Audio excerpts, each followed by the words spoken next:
President Trump is 76 years old. If the Department of Justice gets his way, he will die in federal prison. Just by one of these counts, conspiracy to obstruct justice, which has a 20-year maximum sentence. This is a disgusting mark on American history for the future to come by these bandits in the White House, by the Democrat Party that don't play fair anymore. They don't want to just win elections. They want to take control of this country. They want one-party rule. And they have used the Department of Justice and the FBI to get what they want. Merrick Garland is a mob lawyer. That's what he is. Jack Reed is a rogue Soviet-style prosecutor. The Presidential Records Act is not a criminal statute, and it was never intended to be. The Espionage Act of 1917 was passed under Woodrow Wilson, another corrupt president. Woodrow Wilson used it to go after his adversaries, and they imprisoned 2,000 people. So I suppose over there at the Department of Injustice, and this clown prosecutor spent a lot of time at The Hague, they probably figured these laws could be used to try and entrap Trump. All these obstruction issues that they claim, where the former Attorney General, Bill Barr, comes up here and bloviates about it, and all the formers coming on talking about obstruction. They have them on obstruction. There'd be no obstruction issue of any kind, not even in anybody's imagination, had they not criminalized this case. This is a document case where a president of the United States or a former president faces 100 years in federal prison. Is this some kind of a sick joke on the American people? Joe Biden says he never told them what to do. Joe Biden had to sign off on that's becoming a National Archives case to have it go to the Department of Justice. Who does he think he's lying to? The American people? This is a guy that's got documents from the time he was in the U.S. Senate, for God's sakes, in his garage. I don't want to hear from the legal analysts the technicalities about false statements and obstruction. This should never have been a criminal case. Willful retention of documents. Well, what's the unwillful retention of documents mean? They're throwing all these process crimes and all these crimes that grow out of the criminal investigation against Trump. What did he do with the documents? Did he sell them to the enemy? No. That's why we have an Espionage Act, not to trick up a president. What did he do? Did he burn them all? No. The government has all the documents back. So there is no violation of the Presidential Records Act at this point. But they throw the book at him. They go after his attorneys. They make them testify. They're attorneys under the crime fraud exception to attorney-client privilege. That means he didn't have due process. His own lawyers were being subjected to interrogations. And they had hundreds of in-person people testifying in front of grand juries. Thousands of collections of documents for what? For what? And they indict him today? They indict him today in Miami? All of a sudden it's in Miami? All of a sudden we have a Florida grand jury? Because the moron in Washington figured out that there are venue issues that could lose him his case.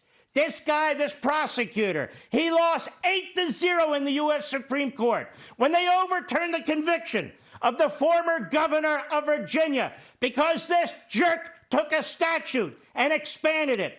A jury in North Carolina wouldn't convict John Edwards because this jerk took a campaign statute and expanded it. And he's taken this case, and he's undermining the country, and he's interfering with a presidential election. And let me be clear, as Jarrett said, the Attorney General of the United States made this final decision. This is not the independent counsel statute. This is a special counsel appointed by the Attorney General under a Department of Justice regulation. This Attorney General, who pretends he's Helen Keller, he made the decision to indict the former president, and they made the decision to interfere in this election. You want to talk about an insurrection? This is an insurrection, and that's exactly what's going on here. Let me go on. Joe Biden is the crookedest crook that's ever been in the Oval Office. Everywhere we look, there's a predicate for a special counsel. They won't appoint a special counsel, even though it's compelled under the law in which they appointed this special counsel, and you're not supposed to appoint a special counsel against your political opponent. You're supposed to appoint one in the case of Biden. 20 shell corporations, $10 million coming from the communist Chinese military, spread out among the family, no businesses to support this. Endless meetings with Biden's, with Hunter Biden's business partners. Bob Alinsky, who ties Joe Biden to the crimes, Mr. Big, Mr. 10%. And what does Biden say? Well, then where's the money? He's asking us, come and catch me if you can. The idea that this man isn't under a criminal investigation and that they criminalized a damn document case to go after Donald Trump is sickening. And I would say this to our fellow Americans. Don't be bamboozled by these cable channels and these fools who come on and tell you, well, he's not above the law. Are you kidding me? Democrat Attorney General in New York, Democrat prosecutor in Manhattan, Democrat prosecutor in Atlanta, Democrat Attorney General in Washington, D.C. What do you mean he's not above the law? There is no law. What's going on here is a disgusting disgrace. It is war on Trump. It is war on the Republican Party, and it is a war on the republic. The radical left is doing what the radical left does while they cover up for Biden the way they covered up for Hillary.